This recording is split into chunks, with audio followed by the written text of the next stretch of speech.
Iceland. A truly breathtaking place. Despite its beauty, the weather is wild, harsh and unrelenting, as I found out last summer.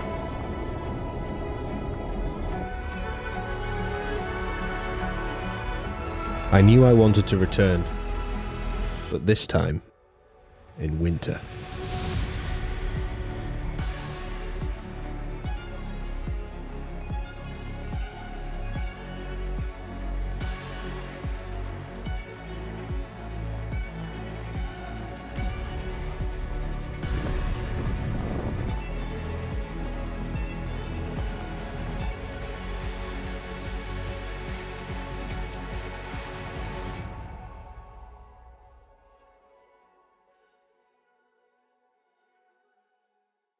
I flew to Reykjavik past an erupting volcano, picked up my bike bag and luggage, hired a van, and began my 2-day voyage to the east side of the island. I brought my Sonda Frontier with fat tyres and all the kit I needed to survive the trip. But on the morning of the ride, a bad snowstorm hit. The road down to Bakkagerdi, where my route was going to start, was closed. I had no choice but to wait until the wind died down and the ploughs had removed the snowdrifts blocking the road before I could head down. The road down to Bakkagerdi was sketchy and the van was blowing around in the wind, and even when I made it to the town, I had a problem. I think that's the shortest time ever for something to go wrong in a bikepacking film. I got out of the van, set up the tripod with a camera on it, and the wind here is super strong, so I put the camera away somewhere where it wasn't going to be affected by the wind, or so I thought. Anyway, a massive gust took it and it has completely ripped the lens off the mount, so this is the only lens I brought with me, so my camera is now completely useless. I've got the drone, but I've got no tripod, I've got no alternate camera that will fit onto the system that I've got, so it's basically just drone, which with the wind like it is pretty hard to get as well. So I'm massively disappointed.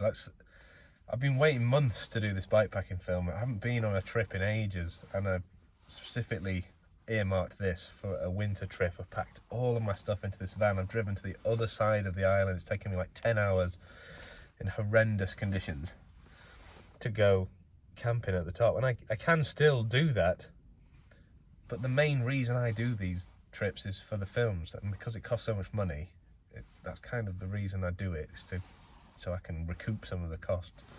Otherwise I may as well just do a local one. So I'm really, really pissed off. After a bit of moaning to myself, I'd come to a decision. I made the decision to just get out, even without the camera. We'll see what we can do. So here's my film without a camera or a usable tripod or microphone, just a GoPro and a drone.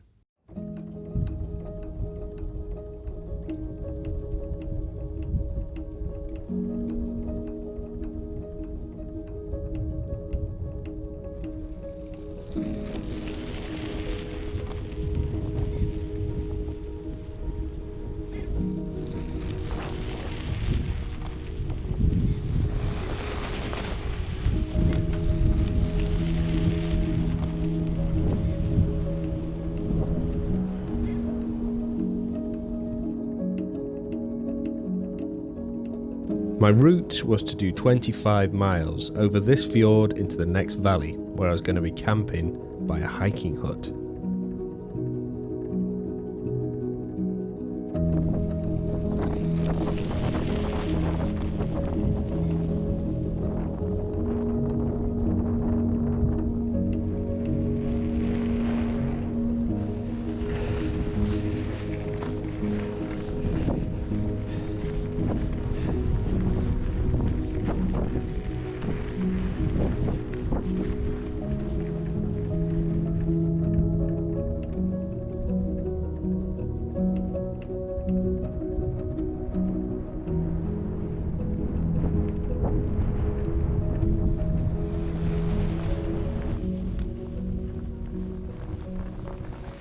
very slow going.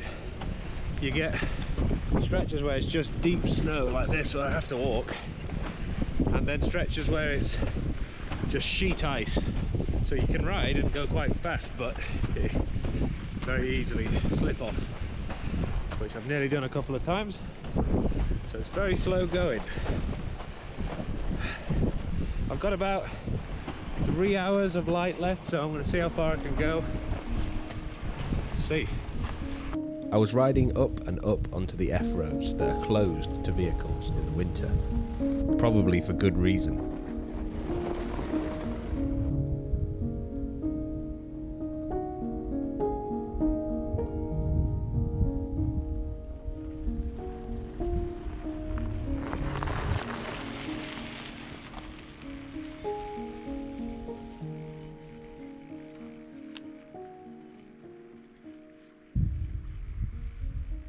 Quick update, the bike got stuck in a pretty deep snowdrift. Pulled it out, thankfully, but the rear brake hose obviously got caught on something, and as I did, it's come out of the little clip where it's zip tied on. So as a result, it's been rubbing on the tyre, getting really annoying, and I'm a bit concerned that it's just going to get ripped off because it's rubbing pretty heavily. So I've come up with an ingenious solution. Bit of a bodge job, but I have used the elastic here from the frame bag, the excess, pulled it tight and done a little knot through there while supporting it in the housing there. So hopefully, because this is pulled all the way down, that won't come off. Fingers crossed. My goggles are frozen. Took them off when I was talking, put them on my chin. They're filled with condensation and it's frozen. Oh, it's like looking through a frozen window.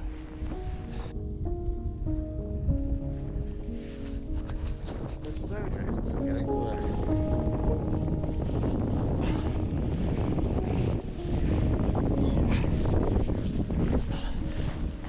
Right.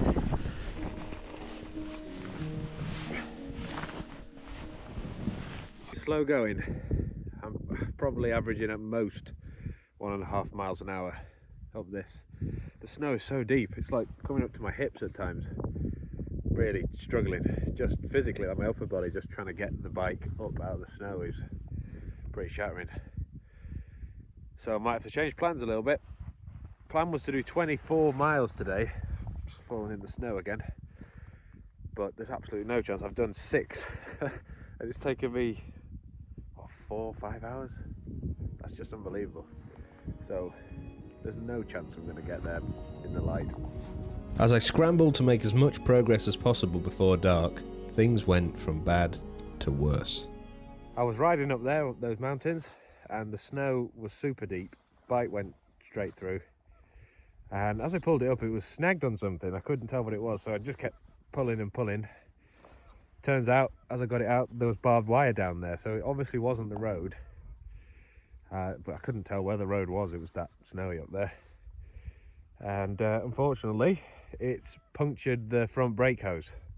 So I've only just realised coming down the other end, I couldn't get the brakes to work. Realised there's oil leaking out, so literally nothing there. I've got no front brake at all.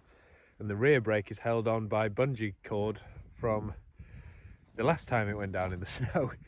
So I think it would be unwise to carry on. The plan was to go over those mountains and down the other side to a hiking hut. That's where I was going to be camping, but that would be really stupid, I think, to go down there with half a functioning brake.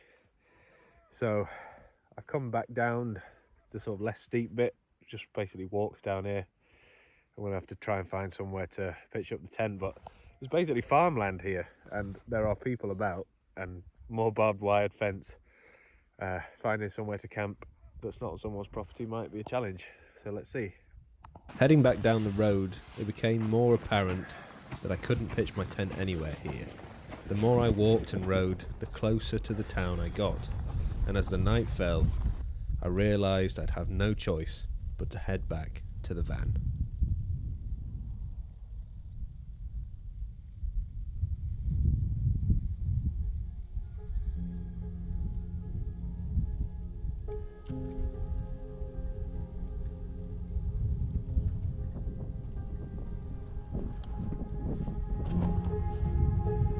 After a very cold night in the van, my plans were in tatters.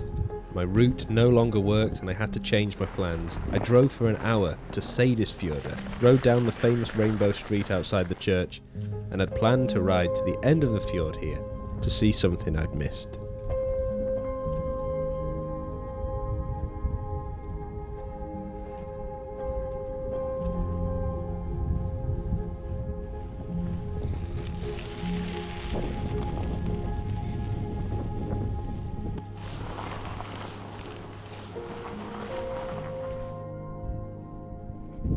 All of a sudden, something strange happened.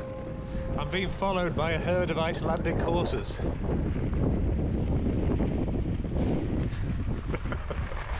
Turns out they weren't horses.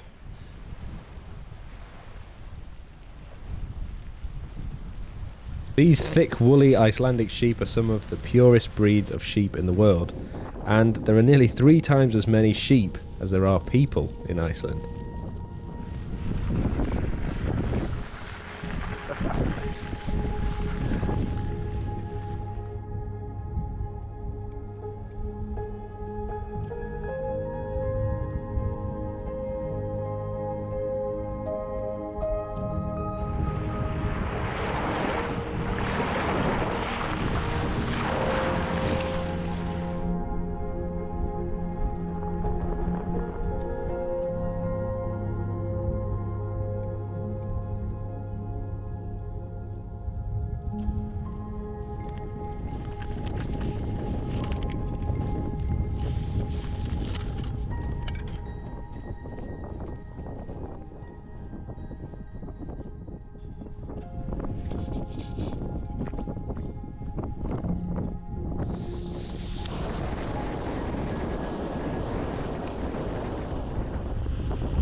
Made it to the end of the fjord, and as you can see, there's a hiking trail here which takes you over this into the next valley, which is where I was going to be camping last night, and I'm really gutted I couldn't. The experience of waking up to that sunrise this morning in the snow would have just been something else.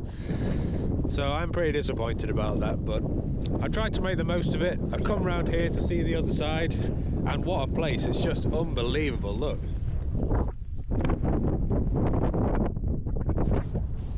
Incredible.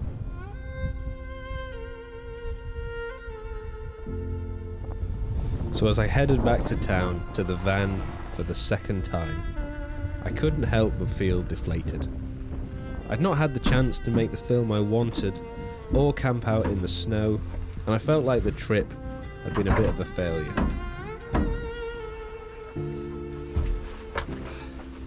As I settled in for the 10-hour drive back to Reykjavik, I started to realise that I was being stupid.